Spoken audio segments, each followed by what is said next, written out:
Okay, so I go down.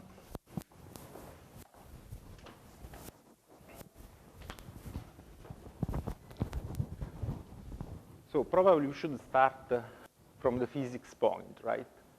So what is the physics relevance of all this project, and what do you think we should do as a first step and a second step? Yeah, can I enter in that point? Right, I think it's clear to everyone in this room that the E plus E minus colliders have a potential that goes beyond what hadron colliders can do. Exactly what the reach is of each project we tend to disagree on, but what I think is not so clear to most people in the field, right? In this room we're 100 people. If you sum up everyone working on E plus E minus projects, it's a few hundred, and there are 10,000 other people who are working hard on hadron collider analyses, trying to gain their next postdoc, close to retirement. There are a lot of people who are not aware, I think, of all the things that we've been working on, all the physics case document that we've been putting out. So one area where I think the linear colliders, the circular E plus E minus colliders have a common objective is, right, educating or convincing our colleagues that this E plus E minus potential is indeed something that we need.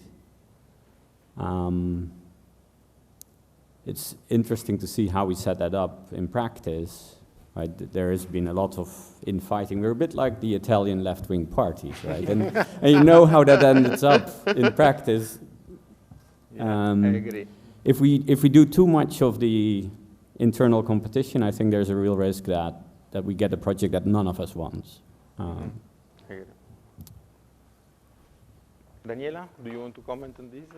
Yeah, I think that, again, it's very important that the community emerges somewhat united and pushing towards, at least in the first phase, for a machine to study the Higgs boson in detail. I mean, the Higgs is the first scalar particle that we've seen. It's an important particle. It deserves a machine, as you were saying, for example, to start to study decoupling. You know, it just started. Again, I think that all the options, I mean, if somebody comes ahead and says we are going to build it, people will go, whatever. And it's important that we don't shoot over each other, as Marcel was saying, and that we are pushing this message, saying that this physics is powerful. Alain.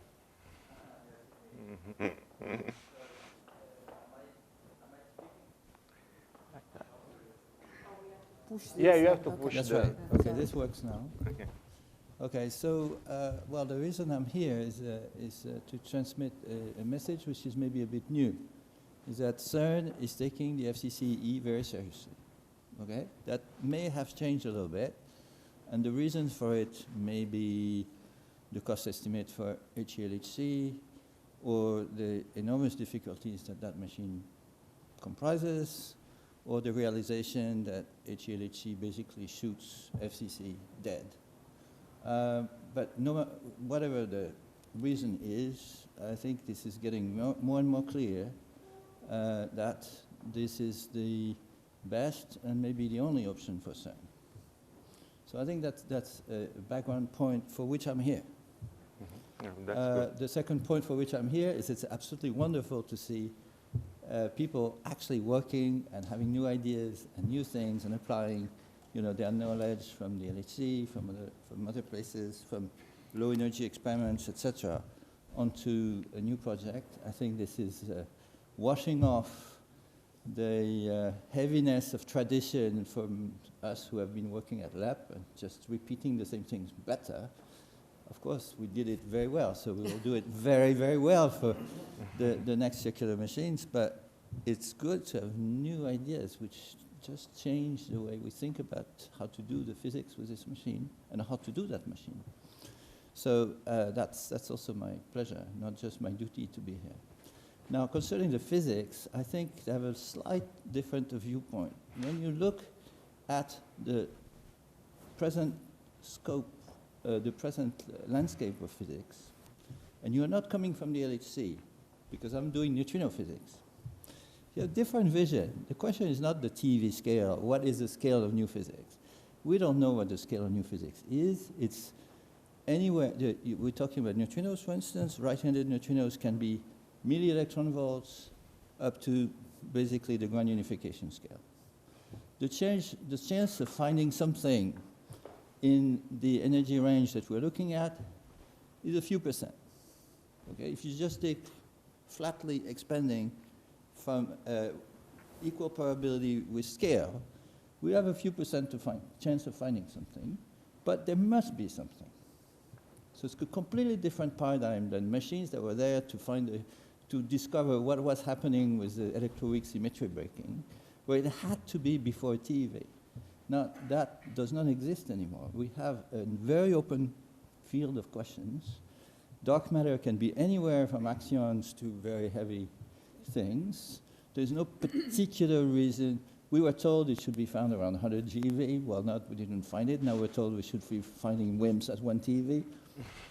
You know, they're just slipping, because the truth is dark matter can be anything, and the guidance for that probably will come from astrophysical observations. The neutrino, however, it has to come from accelerators. And we know that they have mass. We know that they have mass, so we know that there must be some right-handed neutrino or something that's lying around. When you look at it, if you think of a Majorana mass term, that is the new interaction. It's not weak interaction, it's not electromagnetic, it's not strong. It's a new interaction that changes a particle into an antiparticle. That's why we're here. And that has to be, you know, but when you look at it, the strength of interactions that lead to neutrino oscillations is incredibly small. It's, if you translate it in terms of mu to E gamma rate, it's 10 minus 50. Okay, so it's extremely small. We have a chance with these Z factories in particular to go and as far as possible on the search for these things. I'm taking these two examples of dark matter and right-handed neutrinos because maybe they are the most related to actual questions that people have. But we have a very, very strong case for these things. And yes, I agree, we need to measure the Higgs boson. It's the first time we have an elementary scalar. It's fantastic, we need to do it. But it isn't the only thing we can do. Okay? And it's very important. I think Barbara gave a beautiful talk in a physics session on Thursday already, where she showed all the extension of discovery potential coming from the Z peak. It was enormous, and it's really enormous in this machine. So we have a very strong case. In addition, even though these E plus E minus machines are limited to basically the top threshold or a little bit above that, the part which we're missing on the Higgs, which is TTH and triple Higgs, we do very well with our hadron colliders. Okay, we do even better than with the linear colliders. So it's, we're not losing anything by choosing that option on that respect. I think that's an important physics point. People got that message now. I mean, it's getting clear. It's also important for everybody that somebody needs to measure the Higgs width. Otherwise, these measurements will never make their way to the particle data book. Okay. If so this is the only target. This being said, now, I think I want to stop here. For what concerns doing something together, it seems obvious to me that we need to get together and write a paper that stresses the nice features of the circular E plus E minus colliders for the strategy from physics point of view and from strategic point of view, because there's really large physics scope in its own right. And also, it makes it possible to think of 100 TeV collisions at a later stage. And as it turns out, it also makes it possible with 20 TeV muon collider. And so that's, I'm not talking very loud about this, but there's another meeting in where is it, in Frascati? No, in Padova. Padova end of June, there will be beginning of July, they will be discussing that too. Now, that's a better way to go to high-energy lepton colliders than the electrons, because the energy efficiency is much better. So I think with all these points made, I will shut up. But there's a very strong case to be made. And if we can make it together, we win more. Yeah, it's important. Okay. I'd like to follow up. I'd like to. That was before Imad. Ah, okay. But I would like to be more pragmatic. Than Alain. I think the Higgs boson is very important, because if you measure with precision the couplings, you can have a hint for the future, for the scale of new physics. Maybe you will not find, but at least is a duty, and we have to do it correctly. And is also, from pragmatical point of view, we can convince the funding agencies that this is what the God particle that we were looking for. We cannot let it go like this. We need to characterize it, to understand every piece, every aspect of it. Did I let go of it? Oh yeah, this is a very important piece. Now, of course, I agree with you that looking at the Higgs and carefully and doing all the studies, it doesn't prevent us from having a look for the future and all the surprises, the good surprises that we can get. But talking about the precision machine, it should not be a shame. With lab, and you mentioned yourself that the neutrino families was wonderful thing from lab. And people, when they built lab, they were looking for the top, right, at 40 GeV. So I think okay? So I think precision machine is very important, and we have to show it's not only to say that it's very interesting, but we have the capability to study it carefully and with the precision. And these are assets in our pocket. We can show that not only we have very nice features to look at, but we have the capability to look at it. And then, in addition, we can tell them that, listen, with the precision, and we can mention the past, we can see further at a larger scale, etc. So we should not be, shy when we are talking about the precision machine. It is true that we have to have something like in the US you call it the elevator talk. Something that it's very short, very snappy, and makes your point of why it's needed. So I apologize, I was too long.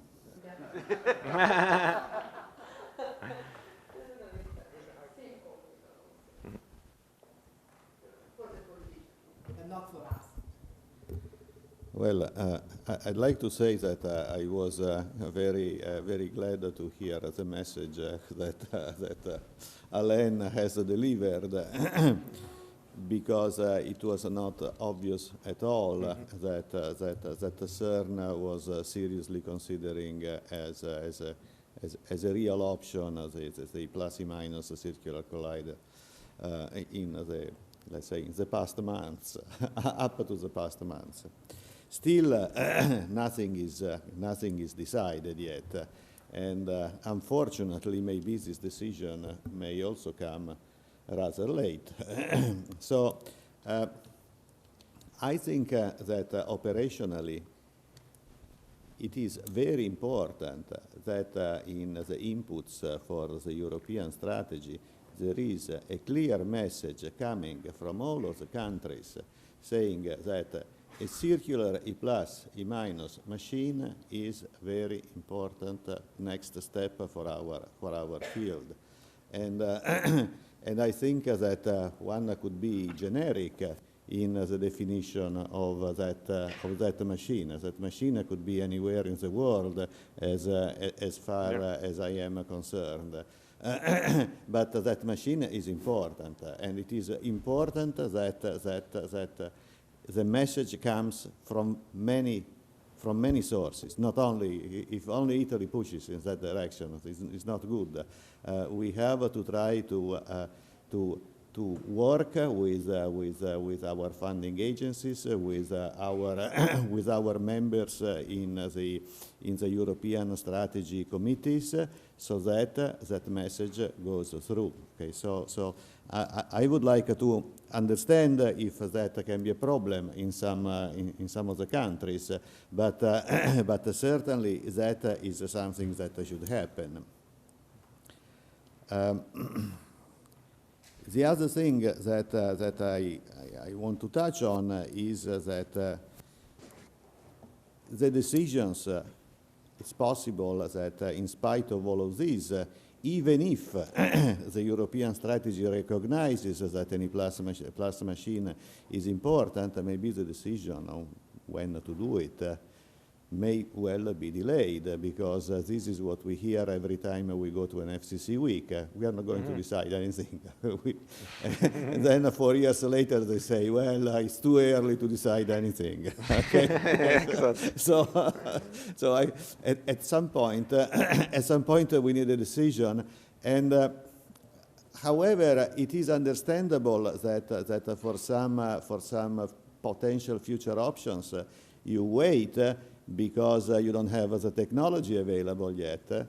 At the moment, I think that the reason for waiting is only for the availability of funds and the resources, mostly.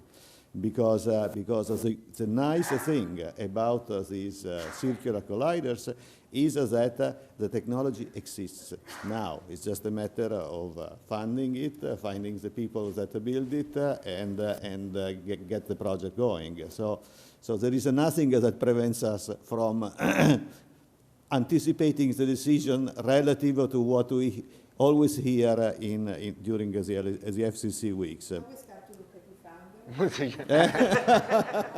Yes, in fact, yes, indeed.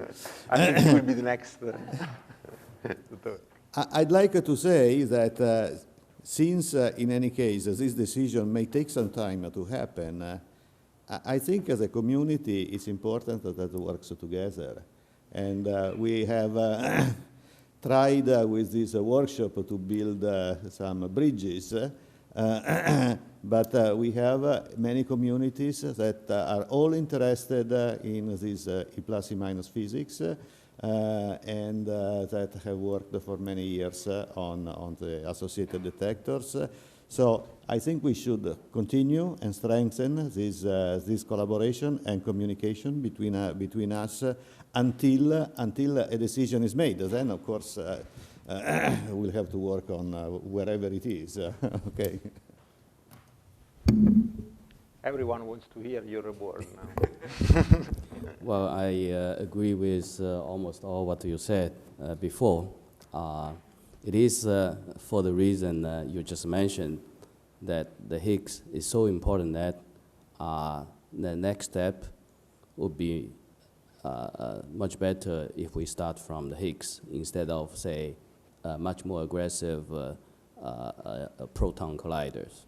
I still believe that the proton collider is not technologically ready, and we should wait for the next generation of technologies, not the existing technology, which is almost the same as HC, which means that we are actually using technologies of, 30 years old, 20 years old, and we built for 20 years, which means that when you use the machine, it is a technology of 50 years old. So I think this is not the right, it's probably not the right approach. And we really have to have new technologies. And there are signs, there are possibilities that the new technology may emerge in the next 20 years. So I think it is ideal that we start from a circular electron machine, so that we have get the physics indication from this machine, and then afterwards, when the technology is ready, we go forward with a new technology, and certainly we can go to a much higher, say, energy, maybe 150 or something, if you use a 100-kilometer tunnel and 20 or 24 Tesla of the magnet. So I think from physics point of view, from, say, technology point of view, it is actually much better to start from circular electron machines. And that's exactly the reason why we started this 5 years ago, although we realized that in China, the foundation for such a large machine is not enough, and it's a little bit premature to start such a project in China.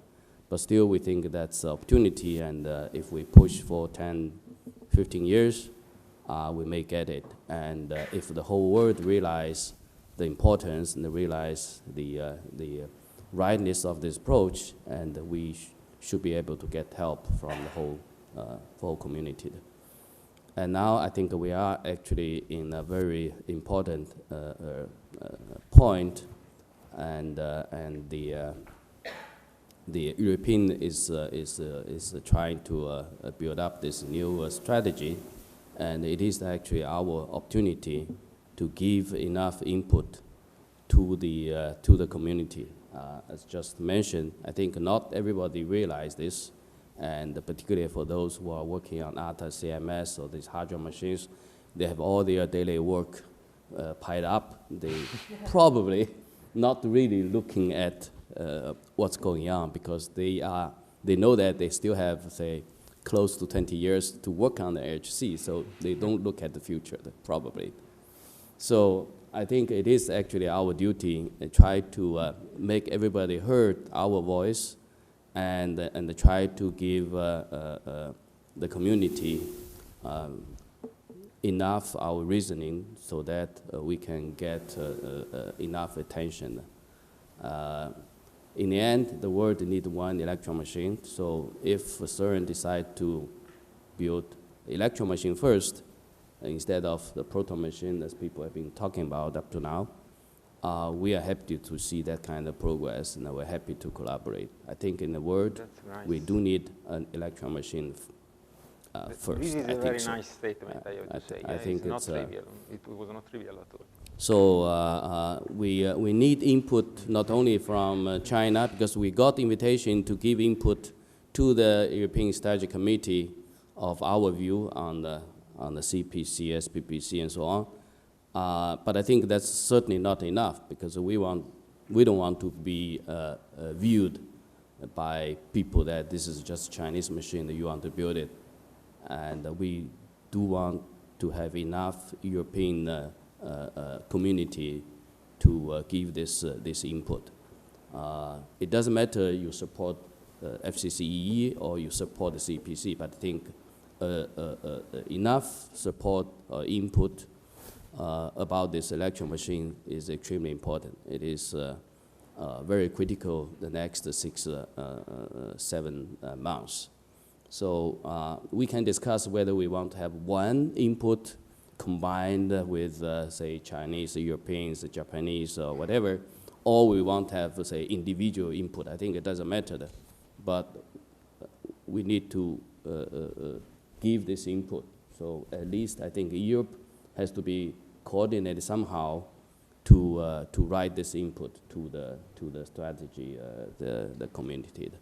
And certainly Asia's view will be heard, and we do have our representative to participate into this strategy effort. So Xinzhou is our member. He's going to actively involved in these kind of activities. But still, I think we do need European opinions to be largely heard.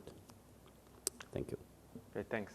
So we agree with Xinzhou that next question is from him. So. All right, maybe I should say a few words to get started.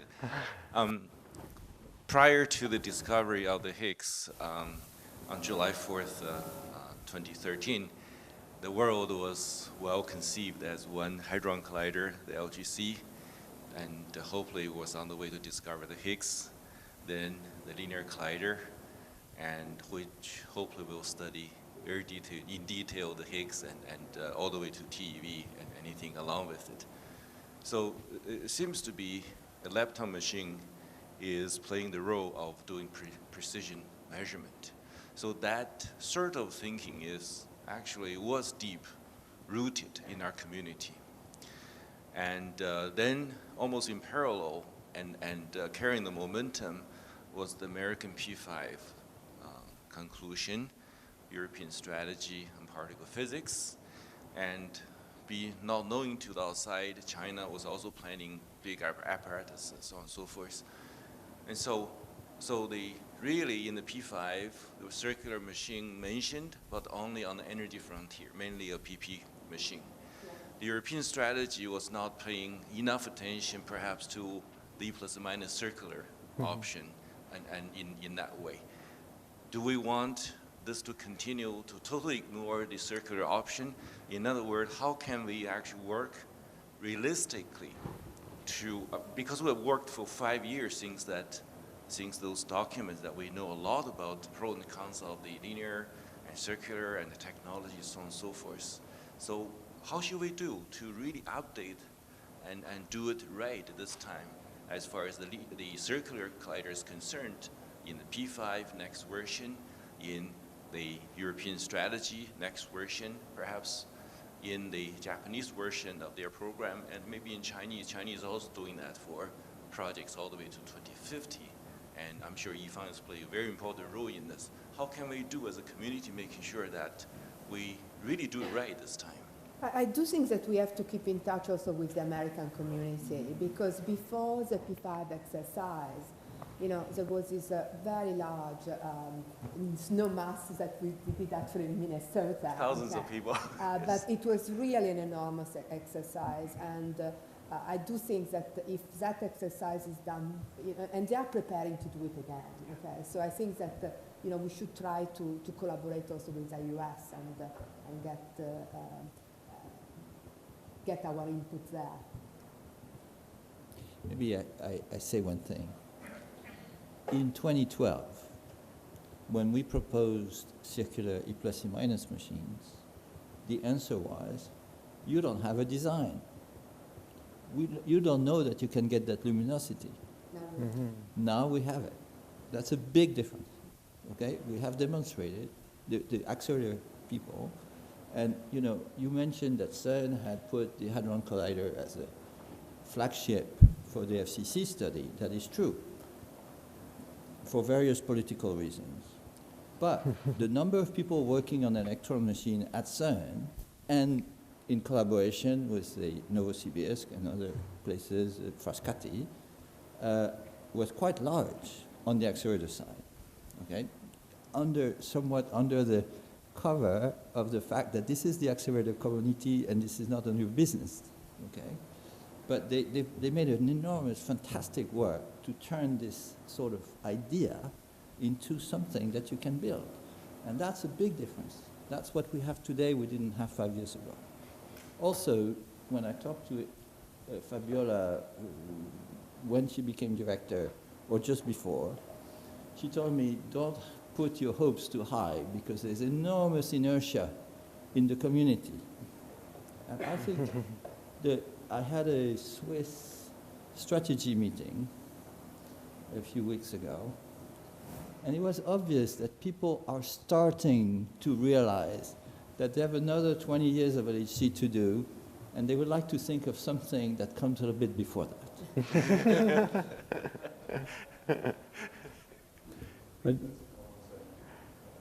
Right, I still think we shouldn't underestimate that inertia. There are a lot of people who've grown up in a Hadron Collider, right? They weren't there when that was around. And if they can continue to do what they're doing now in Atlas and CMS, they will want to do that, even if it means just doubling the energy until a very far future. I think that is a real risk. That is a real machine that could happen in Europe if we're not very careful. And again, as I said, the E plus E minus supporters are sending very mixed messages. Right? There will be countries that are supporting linear colliders, Germany, probably Spain.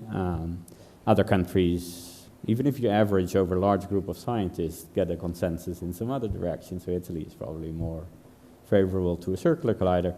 And I think this weakens our options against that common risk that Europe might do a program that's not very ambitious, it's not very interesting. Even a lot of people in the LHC agree on that. But the inertia is a strong. I think that in the UK, that was very much the case. So for example, the JI, which is an accelerator institute in Oxford, would work on the hadron option for FCC, but not in the plus and minus because of the long commitment with Japan and the linear collider. On the other hand, this is changing. And I do think that the discussion, the UK discussion about the future is actually almost just started. We had a meeting in the UK, I didn't go, which was just like a few weeks ago, isn't it? Young people only that. Yeah. You were not invited again. You are Some not young of the enough. old people went anyhow. But I know that in the discussion, for example, FCC came up. But there is this risk also that you're saying that people would almost like to have, they think that the EE option just slows them down, which at the end I think is a major mistake. I think that if you go there, you really want to have both options on the plate, because as Yifang was saying, the technology is not even ready for the Hadron Collider. So I think that I agree totally with what you said, Yifang. Imad, please. Yeah, I think the situation in China may be simpler in that sense, right? Europe is tied up in a Hadron Collider for another 20 years. If we're not careful, it might add another 30 to that. In China, you don't have that weight on your shoulders, and maybe the Chinese government can make, because the E plus E minus and the PP options for circular colliders are tightly connected, right? You can't approve one and not think about the other in a sense. And maybe China is able to come in 2020 or not too far future beyond that with a statement that gets some enthusiasm into the people. A lot of people don't think about E plus E minus options because they don't think they will happen. They don't want to spend time on something they see as a lost battle in a sense. Imad, I want to. Werner. Yeah, sorry. No, maybe I can just add to that. I mean, if you look into the community, the ideas of people, what should be the next step, are very diverse. That is true. But I also have realized that people are very willing to be convinced of something. Because, I mean, you believe what your best friend believes because he thinks he knows and things like this. So I think one shouldn't get scared too much by this fact. I've seen that people are very much willing to be convinced. What is missing a bit, I think, is that from some kind of leadership or from some group, there is a vision that convinces everybody.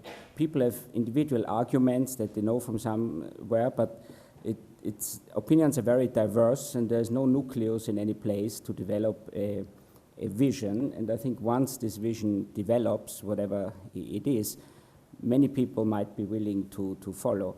I mean, just from doing the hadron experiment and detector studies, I mean, all these are people who are in the LHC, okay? They like to look at this 100 TV and so on, so there's a lot of excitement about this. But for instance, in this group where we're doing that, we have not yet considered any realism of timescale, money available, and whatever. Once you tell people, okay, you start this discussion, of course, people get more realistic and are convinced of other things. So I think it's true that opinions are very diverse, but I don't think people are completely locked onto something. They will be happy to be convinced if there's really a very good vision and very good arguments. So I think this is important also for the European strategy to try to develop a coherent idea, and then I think people can get convinced, especially if you fold in some pragmatic realities of timescales and funding. Yes, I want to comment on that. I think, as you correctly mentioned, there's diverse opinions and personalities and interests as well. What I found recently, and I think some people among you can share this with me, that the R&D, the detector R&D concerning the high luminosity LHC give some tests to people to rediscover these activities. And I'm quite sure that those people will continue on these activities with the new project because they found that it's really excellent and exciting. And part of the CERN community is not about only physics and measuring the coupling constants, but also about fun, technology detectors fun. And we should not underestimate this. I mean, we are all of us, I mean, people who are interested because we are kind of kids. We like to have our toys and to invent and etc. And I think part of our community is like this.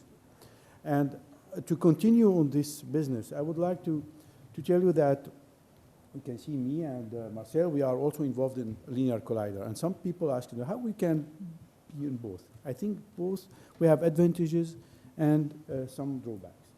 Let me just give the advantages for CEPC. Tell you what I mean. Myself, I was asking myself, what is the difference?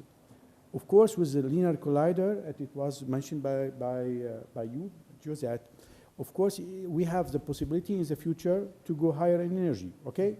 This maybe is not the case for a circular collider, even if we can go to 360. Mm-hmm. Last 2 years ago, we heard about this, resonance at 750 GeV, and people were excited about that. Maybe it could repeat itself in the future, and we need to go higher in energy. So let's not kill one project. Yeah, let's keep it. And now for the CEPC, what is interesting, and I asked the question on on Tuesday, how many IPs we can have? Why? Because you think one aspect, interesting aspect of a circular collider, that you may have many IPs. And as I said, we all like to develop our technologies. And if you tell people that, your technology, if we have only a linear collider and you have only one technology, and then we select the other technology, many people will be disappointed and will not start at all because they think that they have very fancy ideas and it will not be ready by that time. But if you tell them that your ideas may have a concretization in the future, you will attract many people. And then you will build a community. And this happened at PLEB, okay? And could be happen again. And this is an asset for CEPC, and we have to exploit this. Thank you. Franco.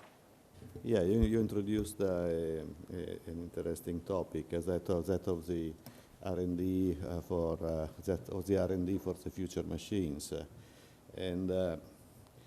Because now we have concentrated mostly on an existence proof. Was reminded by Alain. We have a design for the machine, and on studying various technologies that in principle can be applied to a detector. However, this is good enough for a CDR, but then we are done with the CDR this year.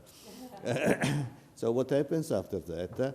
I was impressed by the list of topics that are addressed in this CERN R&D groups that have just been formed, because they seem all to be aimed mostly to the Hadron machine. Mm-hmm. No, that's the first impression is that maybe there is a little bit more, but not too much. So I don't know. I think it's very important that also issues that are relevant for the physics at any plus or minus end up in those working group. And in general, we have to set up some way to that allows us to go to our funding agencies and say, look, I am working in an international context to develop something which is useful for the future, and this is subject to some international agreement. So you have to give me money to do this, because otherwise I don't know how to do it. I mean, this has not happened yet. The fact is that without the excuse of the CDR, we may be left without, essentially without any formal coverage. And we have to resolve this within this year, because then it's the next year that's the problem.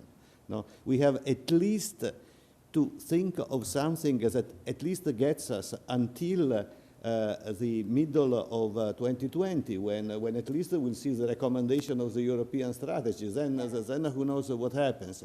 But at least we have at least a couple of years to go, and we need to figure out how to do it.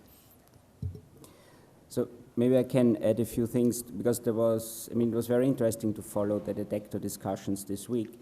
I'd like to turn a bit upside down what you said before. You said that LHC people are very busy and they don't look at the other E+E-.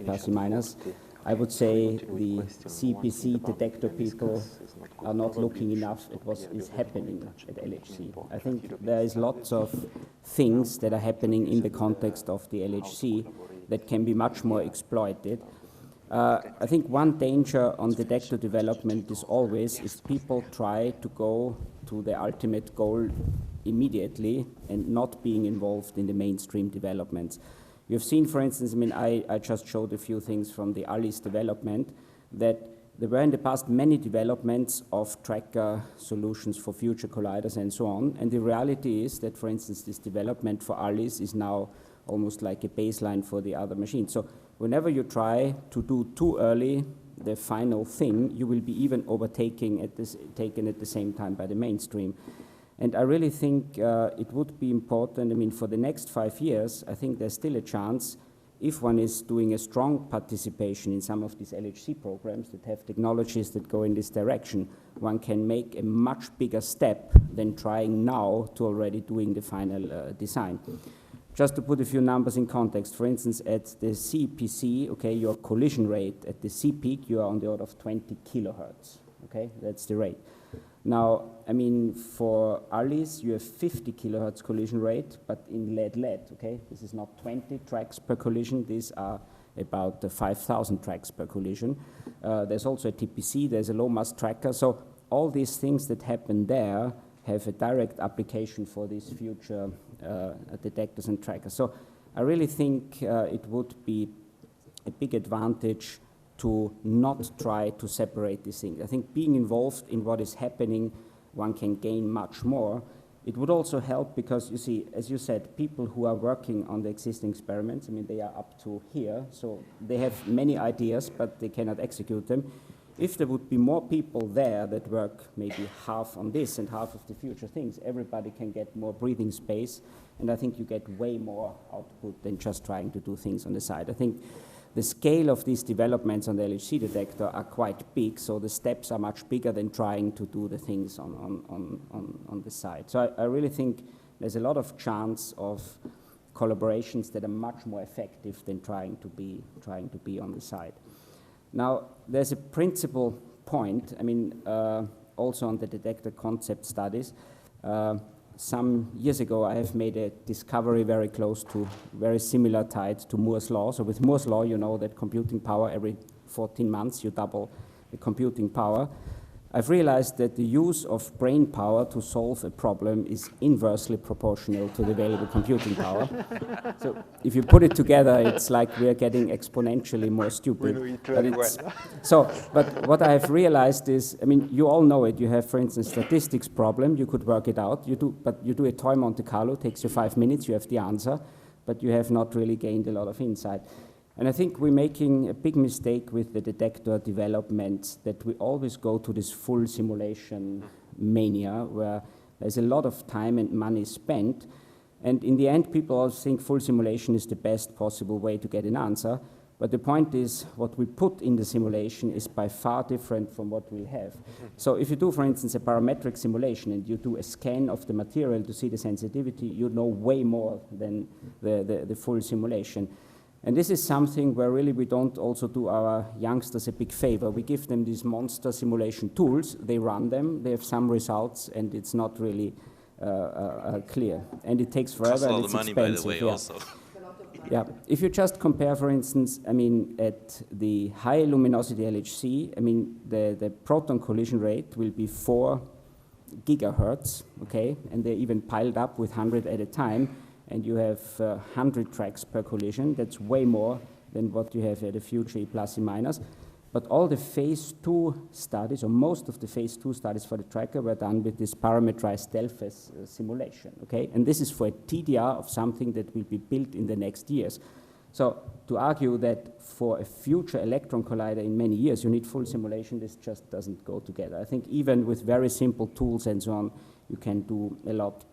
And I think it's also reflected a bit in the present designs of the detectors, that some things are, for me, out of proportion, okay? There's an ILC muon system that was presented with 15 layers of detectors for an E plus E minus machine. I mean, this is, something is off there. And I think the problem is that people start with this given monster, and then I can imagine if you tune the number of layers, it looks better with 15 layers, but this doesn't mean anything. So I really, and also there's lots of development in the LHC detectors that has not been taken into account. For instance, people talk about PID with a wire chamber in TPC, but for instance, high precision timing detectors to do time of flight and so on, which will be available soon, is not yet taken into account. So I think these communities are a bit too separated now, and it would be much more effective to have people participate in the present program, but have some time to think about the future, and then definitely there's one can get a much more effective result from this. Just one last point I wanted to make about this discussion of wire chamber versus TPC versus silicon. People are also comparing these on very fine-tuned performance plots and so on. I think also there one should get a bit of a wider scope of the discussion. I mean, in ALICE we have a TPC, and it will be also good to talk to the colleagues who run the TPC. Just as an example, what is never considered, if you have a TPC, okay, and one of the chambers has a problem, okay, you have a hole in your acceptance. If you have many silicon layers, one layer is not there, you don't even see it, okay?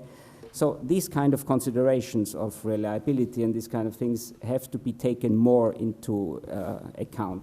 It's, I mean, to rely on a detector that is 100% okay, is something I can tell you my ALICE colleagues are suffering a lot because it's a demand that is very difficult to have. Also for this big wire chamber that is proposed, I mean, it's a beautiful device. If one wire breaks, you can short out your whole detector. Of course, there are tricks to replace wires and so on, it's done in the past. But if you have a silicon tracker, for instance, it's much more robust against the trouble like that. So these kind of principal considerations, I think one should have. I think the technology that will be used for a future E plus E minus machine will still involve a lot inside the LHC application. So instead of doing these fine-tuned simulations and thinking, one should really get back to some principles, and I'm sure there's still a big improvement that can be done. I don't think it's important to do a final design now. That really can be done a bit later. So I think we'll stop here with this question and pass the torch to you, maybe open the floor for it. So I will summarize. I think one important point, I think that everyone agrees that it makes sense to try to build this document, collaborating between FCCE and CPC. And I think we had two important news. The first one is that CERN is seriously considering FCA. And I think the second one is that the Chinese colleague realized what is their possibility in terms of timeline, and they are even available to support a CERN option in case it comes first, if I understand correctly. I think this is quite important. It was not discussed before. Okay, now in principle we should continue with the input given by Franco, that is I want to build the model of collaboration, but we are at, let's say, 10 minutes from the end, and we would like to give the opportunity also to people in the room to make questions or comments. So if you have, Ivanka. Thank you. I just would like to share a few impressions from the recent meeting in Krakow, where the people working on forward calorimetry for ILC and CLIC get together. It was completely informal, but the occasion was that the secretary of the strategy was present. So a few interesting arguments were scattered among the participants. And to my surprise, I was a bit sad to learn that both FCC and CEPC are considered as a very far future, very insincere next to the next machines and so on. So preparing that European input, and I would like actually to support what Werner recently told us, we should stick to the feasibility, so to the reality of these projects, which should not be somewhere in the very far future, but that are strongly established both in terms of the detector R&D at one hand and the physics case at the other. Despite the fact that we do not know really where are we standing in the landscape of nature, we could not offer an argument that we are going for the ultimate precision, not knowing what are we going to find. Although that might be the truth, yes, as Alain pointed out. Yeah. But I think that we should present a strong physics case based on what can be proved, what can be discarded in terms of theoretical models, what are the sensitivity and ultimate precision that are needed, that there is a strong R&D related to these projects, and that they are, after all, feasible from funding, political, and all the other aspects. Another interesting point is that the electron-ion collider in the United States was favored as a very nice machine and so on. I mean, I'm not going to go into the details of the physics program, but one of the reasons might be that this is somehow behind, around the corner, you know. So we should maybe try to point it out that these machines are not really unrealistic there. We are also around the corner, both FCC or CPC as well. Yeah, Ivanka, let me agree with the urgency issue, right? Even in this panel discussion, there has been a sense that it's okay if Europe doesn't decide quite on which is the next project in this strategy update, and that there is a long time to do some R&D. But really, there isn't very much time. If we want a machine that's running in 2035, and I definitely want that, there is time to do the political work, to put the agreements together, to freeze the design and start building. There's not much else. We can extrapolate from what we did for the LHC. It takes a long time to get the machine together, then to get it running, then a magnet explodes and it takes another few years.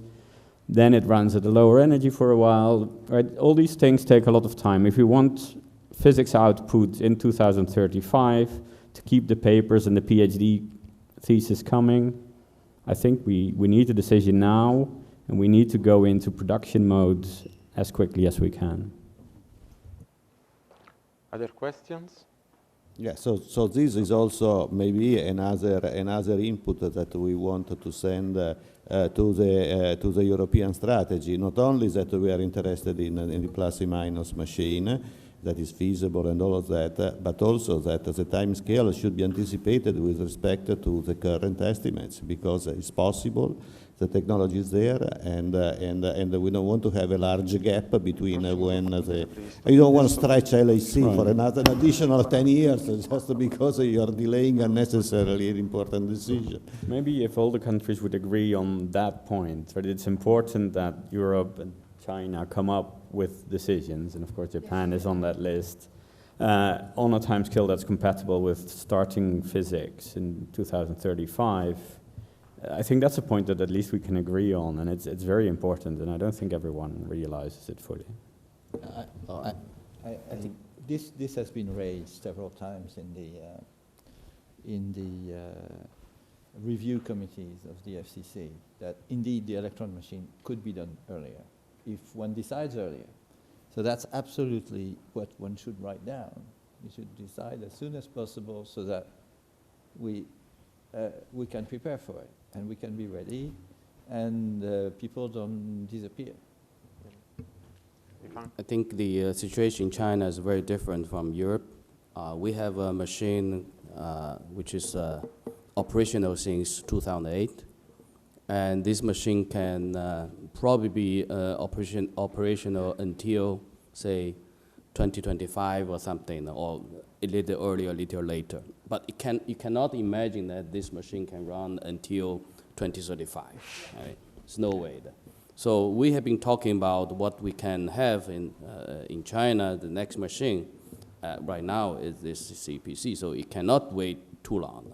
So that's why we propose to be, say, around 2022, 2025 kind of things that we are able to start the construction.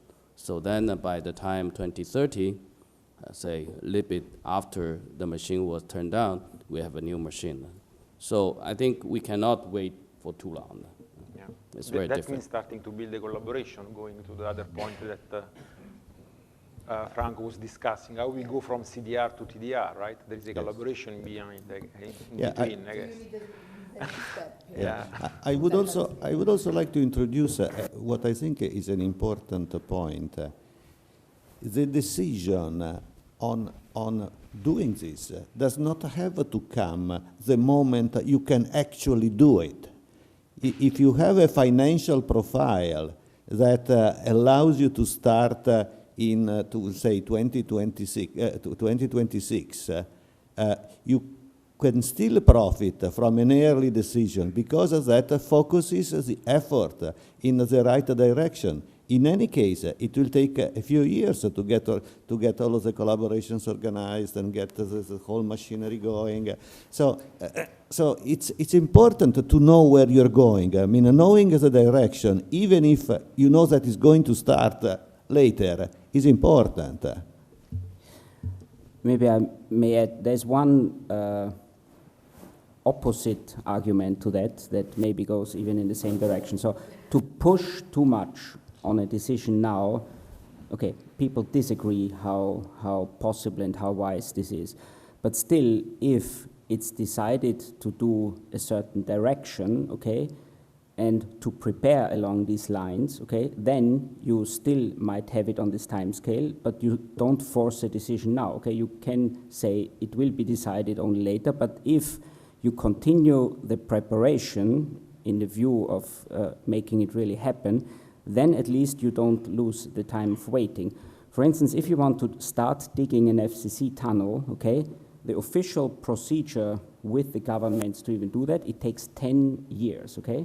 Now, if we don't start this now, if it's only started 2025, already this is way out of any time scale. So independent of all decisions, yes or no, the minimum is that it has to be decided that we start this process, because otherwise, already by definition, it's out, and that would be the worst of all. So I think it's either a decision for something now, or at the very minimum, okay, a decision to start the preparation. If none of these two things happen, it's already really way out the window. Yes, Werner, and in fact, I believe that if people start seeing these that these preparations are being started, that in any case, even if there is not a formal decision, that will give us some confidence that this is something that at some point may happen. If people don't see anything happening, then they say, oh, what the hell? I mean, here, this is going to happen 30 years from now, if any. Please pay attention. I mean, the time scale in China is not the time scale for CERN, okay? No. I mean, we have to keep in mind, because you are mentioning all the time FCC, etc., and it's we know that not before 2035, okay? Whatever, you may start before to prepare. But we don't have necessarily the time scales. So the idea, I think, if I can speak for myself, is how to get the European community, at least part of the European community, to work with the Chinese or the international community in coherent way, and taking into account the interest of the European community, the interest of CERN, etc., etc. This is very complicated, but we have to be firm. We have to put on the table and to find the right way to go. And all what we are talking about, we can continue to speak, etc. We have interest on both sides, and if we try to find a clever way to take into account both of them, it could be a kind of green light to go for, at least for the European participation. It could be a good green line, okay? And this is, for me, it's the most important issue. Okay, thanks. So we are a bit in delay. We have time for another question, and then we close the session. Okay. Question? Bill?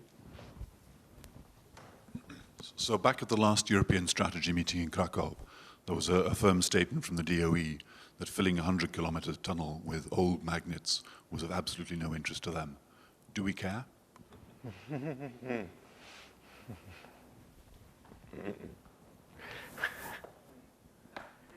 It's difficult to answer. Alain, I think, is the best person that can answer this type of question. I do remember who gave that talk. Was it Jim Sigrist or Andy Langford? I don't know, but I can't comment on this. They started building an 80-kilometer tunnel somewhere. In Texas. In Texas, and they And could they're have. growing mushroom in that.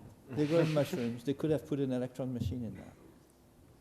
Okay, so I think sometimes the history passes by because partly the physics wasn't ready, partly the community was thinking differently, and in hindsight, it's always easier.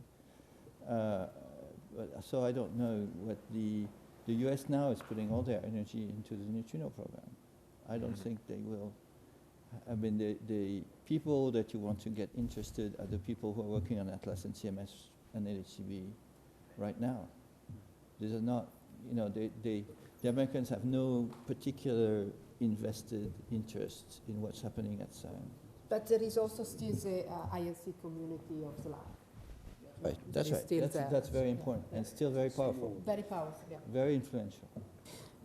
Okay, so let's thank all the speakers of the panel.